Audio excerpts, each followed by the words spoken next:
yéen ñi ñuy déglu yéen ñi ànd ak ñun jërë ngeen jëf jërë ngeen jëf ci déglu ñu ci biir bus Dakar Dem Dikk bii woy leen di ñu déglu li gën a neex mi ngi ci kanam. RFM Matin. RFM Matin. émission bi yee waa Sénégal. RFM Matin 7h40 ñu dal sunu gan Serigne Abdou Sy di doom ci Serigne Cheikh Ahmed Tidiane Sy Al Maktoum sëñ bi ñu ngi lay nuyu. salaamaaleykum Babacar. ñu ànd ci waxtaan beeg El Hadj Ndiogou Diène waxtaan wi nag li ko sabab mooy Moustapha Sy di mag ci yow ak déclaration bu mujjee def ca tund woowu ñu naan kër jëmm nga xam ne dafay faral di woote am na kàddu yoo xam ni yëkkati na ko rawatina jëmale ci seen waajur Pape Malick Sy di rakk ci seen baay di Cheikh Ahmed Tidiane Sy Al Maktoum rakkam Pape Malick Sy kon le Moustapha Sy di mag ci yow yëkkati ay kàddu ca kër jëmb googa mënees na koo déglu aslëf sax laata ñuy yeggali waxtaan bi bisimilah. bu ko defee kenn ku ne tel ku ne jël fii ba ñu wax ma ni ma xaw ma lan ku ñu wax xaw ma Gaston xaw ma non tontuwuma ko man turam ci kémmiñu Serigne Cheikh laa ko déggee moom Gaston dama am rendez-vous ak góor gi ma ñëw di ko seet si fekk ko kanam gi xaw a triste ma ne ko góor gi lan la woon dama gis da nga mel ni da nga triste mu ne ma xanaa Pape Malick bu ma sañoon mu xam boppam ma ne ko ci lan ba lu xew ba jàmm mu ne ma dama gis benn photo bu mu ànd ak tëggukatu làmb ñu jël photo bi def ko ci journal te bu ma sañoon moo xam boppam ba xam ñu mu war a àndal ma ne ko tëggkatu làmb ban mu ne ma ku ñuy wax Gaston xaw ba firdo yi ñoo daan def bu gerte ñoree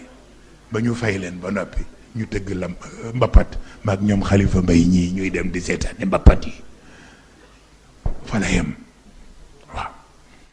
mi ngi noonu kàddu yaa ngi noonu yu Moustapha Sy sa mag dafa am loo xam ne daal da ngeen ko ci métit lu ngeen ni yéen ci biir njaboot gi ci li mu tudd seen magi seen rakki papa di Pape Malick Sy. salaamaaleykum Babacar. waaleykum salaam. sëñ Moustapha suñu frère la suñu xarit la te moom xam na ne.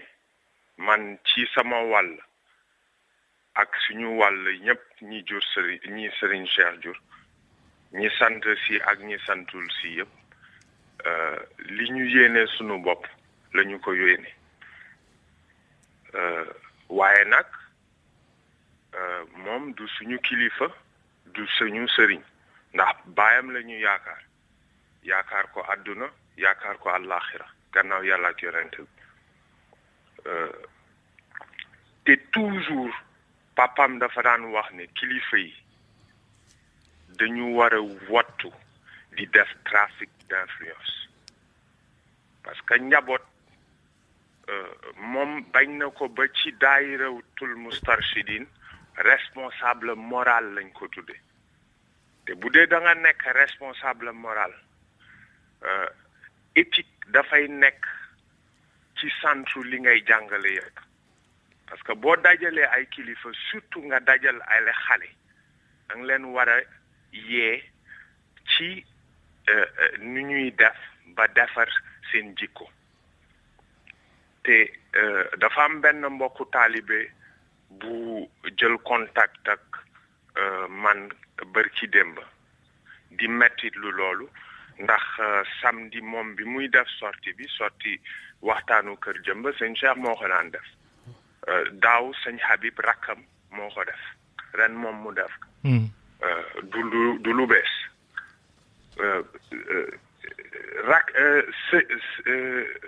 mbokku taalibi bi ne ma di ma ko wax boobu ñun tàlluñu ko parce que boobu maa ngi ak sam Pape Malick ñi ngi denc benn mbokku taalibe benn compagnon góor gi Sidi Alpha Ba yàlla jiital leer ci bàmmeelam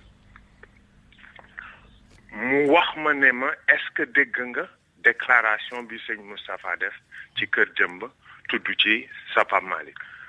ma ne ko mais sëñ Moustapha dégg naa ko mais attaqué wul sa Pape Malick baayam la attaqué sëñ Cheikh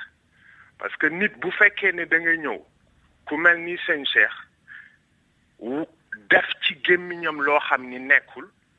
boo fogee ne sëñ Pape Malick nga attaqué da ngay nax sa bopp sëñ Cheikh la attaqué donc automatiquement suñu responsabilité la ñun ñu remettre les pendules à l'heure ndax sëñ Cheikh mi ngi ci biir bàmmeel te lu ne defal nañu ko waxuma ci wàllu àdduna mais nit bu fekkee ne da nga ko yee ci yàlla yee ko ci yonent bi yee ko ci jikko wax dëgg si yàlla lii sama mbokku tukulóor yi wax sëñ Cheikh ngàcce ngaalaama amul dara lum ñu desal tey sëñ Moustapha moom moo ci jiitu amul dara lu ko sëñ Cheikh defalul moo ne li mu wax te ngeen koy méttitlu nee na sëñ Cheikh ko wax dafa ne mais loolu amul te li may wax nii lu tax amul dinaa la wax benn précision lii gënaluma sax mais il faut que ñu arrêter nee naa la kilifa yi foog ñu arrêter di def trafic d'influence parce que sëñ Cheikh Babacar boo ñëwee këram fekk muy xaar gan ba solu ba defar cuuraayam wallahi doo xam ndax président de la république lay recevoir wala yalwaankat mi ci mbedd mi parce que ñoom ñaar la yamale parce que sëñ Moustapha xamul sëñ Cheikh daf koy tudd noonu mais xamu ko mais ñun ñi ko xam ci biir ak ci biti xam nañ ne sëñ Cheikh xàmmeewul kuy tëgga làmb ak kuy jaay gerte ak ministre ak buur benn la leen yamale donc xàmmeewul loolu te dafa am benn anecdote boo xam ni il faut ma wax ko bugguma ko woon wax mais il faut ma wax ko sëñ Pape Malick dafa am famille ay famille am yàlla moo dogal ay jigéen rek la jur ni sëñ Moustapha amee famille noonu la sëñ Pape Malick amee famille te du tey du samedi la njëkk a wax lu ko neex teg ko ci daram loolu kenn du ko def maanaam yàgg naa tudd sëñ Pape Malick Sy ci ay yëkkati kàddoom man maa déglu ci ñeent fukki fanu génn àdduna sëñ Cheikh mu wax benn baat boo xam ne boobu ci dëj la ñu nekk dama ne mais sëñ Pape Malick sëñ Cheikh moo wax ci public ne Serigne Babacar Sy nga xam ni Moustarchidine yépp moo leen moom ci kàttanu yàlla mooy seen guide mu ne Serigne Babacar Sy sëñ Pape Malick moom la gënoon a fonk ci kaw suuf ci ay doomam non ci àdduna la wax ndax daf ko tuddee ki mu gën a fonk ci kaw suuf muy Seydi El Hadji Malick mu ne sëñ Pape Malick nañ ma ko fi bàyyil ndax symbole la te sëñ Pape Malick duñu ko faye parce que dañu ko gis muy ànd ak góor gi jàppee ko comme doomam te musul wàcc kàddu góor gi te sëñ Moustapha dafa gaaw a fàtte mais sëñ Pape Malick ci baayam yi moom rek moo mës a tëdd kaso pour défendre cause am moom fàtte na maanaam ko sëñ Pape Malick ba mu demee kaso ci jamonoy opposition di ñoom ngeen ànd ak Ablaye Wade Moustapha Sy moo taxoon mu dugg kaso mais dafa défendre cause am il était à ses côtés nekk ci cellule ak président Ablaye Wade keroog bi mu dëkkee ci Sicap Baobab ñun gën a nekk ndaw gendarme yi police yi di ñëw di couper courant Sicap Baobab yépp di dajji buntu këram ñëw ak ay gànnaay fekk jigéen ñi nekk ci biir sangu jigéen yi nekk ci biir kër gi di ko jël di ko yóbbu kaso boobu mi ngi mel ni dem mais boobu moom mi ngi woon ci prison bi sëñ Moustapha mais ñun fekk mais lan moo waral taxawaay boobu lu waral taxawaayam boobu muy taxaw jëm ci Pape Malick pour yow ba njàngat nga ci am lan moo indi lu ni mel kooku da nga ko koy laaj parce que loolu man nekkuma ci boppu sëñ Moustapha li ma xam ba xam ko daal mooy dafa am loo xam ni il faut que mu dàkk te li problème bi mu posé du problème mu sëñ Pape Malick problème mu sëñ Cheikh la te dinaa ko wax tey sëñ Cheikh dafa def gàmmum bu mujj en 2011 gàmmu bi mu ko defee. ca course ba. sëñ Moustapha mooy am aada bu sëñ bi gàmmoo ba noppi ca suba sa mu tekki li sëñ bi wax mais sëñ Cheikh ku déglu gàmmu 2011 am xam ne day doon tàggu parce que li mu fa wax ku ko déglu xam ne kii dootul ñëw gàmmu si mais ba déwén ba jotee 2012 en février 2012 bu ma juumul c'était le 4 wala le 3 février. sëñ Pape Malick moo def gàmmu googu 2012. ca course ba 2012 Serigne Cheikh recevoir Serigne Moustapha ak sëñ Pape Malick ne leen yaramam mayu ko mu damati di def gàmmu ndax toogaay yu gudd yi mu may sëñ Moustapha ak sëñ Pape Malick ñu dem def gàmmu gi keroog effectivement Serigne Cheikh sëñ Pape Malick moo def gàmmu gi ak sëñ Moustapha le lendemain bi ma ñëwee fekk sëñ Cheikh ma gis kanamam ñagas ma ne ko góor gi lan la mu ne ma dafa am lu ma dégg lu xew ca gàmmu ga loo xam ni ci gémmiñu sëñ Moustapha la jóge mu wax ko ci sëñ Pape Malick mais loolu ni mu waxee du noonu 2 ou 3 jours après sëñ Moustapha ñëwaat sëñ Cheikh recevoir ko li may wax waxu biir kër la sax mais il faut ñu wax ko parce que kilifa yi il faut ñuy wax dëgg nit yi te sëñ Cheikh nekku fi ñun duñu seetaan kenn di teg ci def ci gémmiñam loo xam ni nekkul wala ay fabrication la bi sëñ Moustapha ñëwaatee li ma lay wax février 2012 la keroog bi ko sëñ Cheikh recevoir def fa plus de 5 minutes ou 10 minutes mu génnaat ci saa si du ma wax li ñu waxante. est-ce que du booba la ko gëj a gis for nañ ci wàllu bay ne mi ngi ko gisaat keroog bi ñuy dugal sëñ Cheikh ci biir paxu bàmmeelam. toog na juróomi at gisul sëñ Cheikh moom sëñ Moustapha Sy. 2012 la gëj a gis sëñ Cheikh. ci février 2012 boobu ay élection am ñu ñëw wax ñu ne ñu que ci waa cadre Moustarchidine yi dañuy jot ay bruit ak ci cadre parce que sëñ Cheikh dafa am njaboot yu dul Moustarchid dañu ne sëriñ bi nee na nañu votel Ablaye Wade man maa dem ci sëriñ bi laaj ko ne ko góor gi est-ce que dégg nga ñu ne que yow yaa wax ne dañuy joxe ay instructions pour ñu voter Ablaye mu ne ma déedéet yëguma ko keroog man maa génn ci rajo ak sëñ Habib sam frère pour démentir loolu bi ma ko defee automatiquement dama contacter secrétaire particulier wu sëñ Moustapha ñu koy wax Badara Fall bi ma koy contacter ay témoins ñi ngi taxaw ma ne ko waxal sëñ Moustapha ne que dama bëgg a échanger ak moom te bi may bëgg a échanger ak moom dama ci bëggoon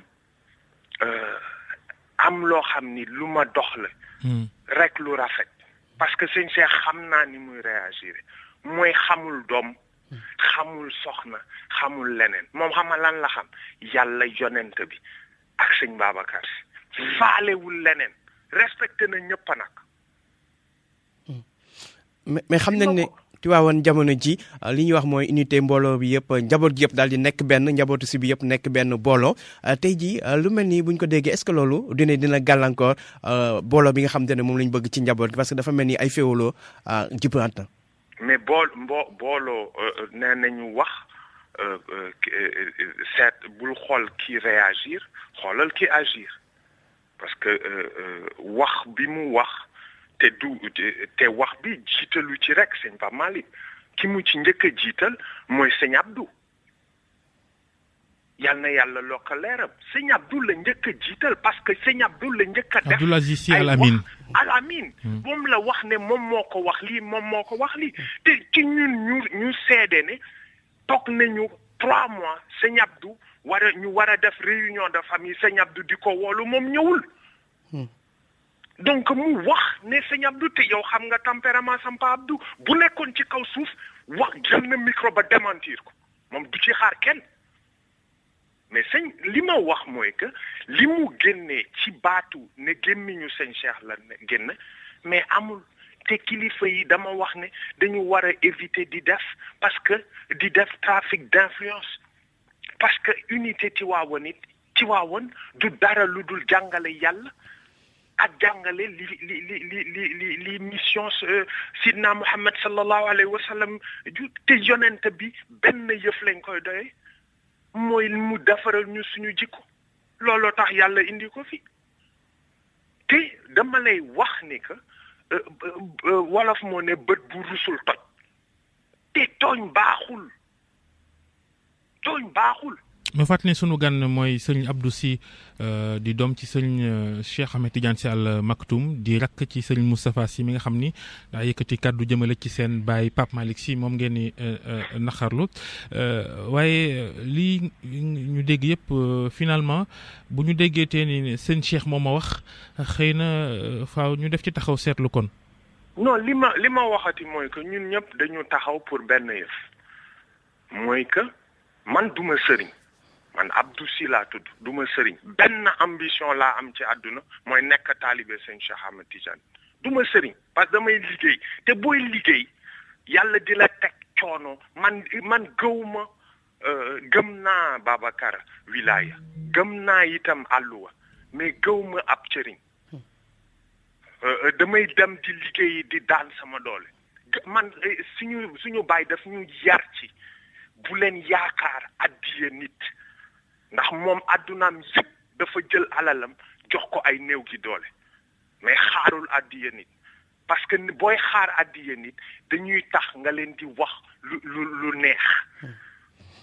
ñu man dem te booy liggéey yàlla di la teg ay nattu di la teg fitna di nga xam ni que am na loo xam ni doo ko tal di ko inventé donc li may wax lu leer la mooy que il faut que affaire bi arrêté mooy sëñ Cheikh mi ngi ci biir bàmmeel sëñ Abdou mi ngi ci biir bàmmeel ñun li ñu xam mooy que désormais bu fekkee ne que dañu génneewaat ay wax yoo xam ne ay fabrication la wala yu demee on va y répondre ndax sëñ Cheikh balaa muy génn lu ne wax nañu ko te lu ne bàyyil nañu ko itam. ci kàttanu yàlla. li la gën a tax a jóg nag mooy sëñ Pape Malick Sy mi ngeen jàpp ni Moustapha Sy da ko attaqué da ngeen koy défendre ndax li ko yàlla séddee njaboot ji jigéen amul doom ju góor. dogguma la waxuma ne problème bi du problème mu sëñ Pape Malick nee naa la problème mu sëñ Cheikh la. parce que sëñ Pape Malick moom ci suñu frère yi la bokk. parce que sëñ Cheikh mooy problème bi donc sëñ Cheikh moom moo ñu wax ne sëñ Pape Malick lu tax ñu fonk ko parce que dañu nee naa la dañu mësul gis mu wàcce kàddu sëñ Cheikh bi ñu ko xamee ba léegi parce que bu ñu ko xamoon duñu ko wóolu mais problème bi Serigne Cheikh ci boppam la te Serigne Cheikh duñu nangu kenn di ko foye duñu nangu mu dugg ak lim ñu defal yëpp. ba ci Moustapha Sy seen grand frère. mais lim sëñ Moustapha wax bërki démb bu ko keneen ku newul woon ci famille bi wax billahi dinañu xareek moom te amul dara luñ ciy ragal bu ko keneen ku dul woon moom wax loolu rek wallahi dinañu xareek moom léegi nag ku nekk mooy seen man nee naa la man duma sëriñ donc bu dee am na kenn koo xam te loo wax ci àdduna nit ñi xamal nañ la 10 fois pire jërëjëf sëñ Abdou Sy bu sëñ Cheikh Ahmed Tidiane Sy Al Maktoum di rakk ci sëñ Moustapha Sy Moustarchidine ñu ngi lay gërëm yéen doog jàmm sëñ Sy. barakallah RFM matin 7h59 bopp koñ.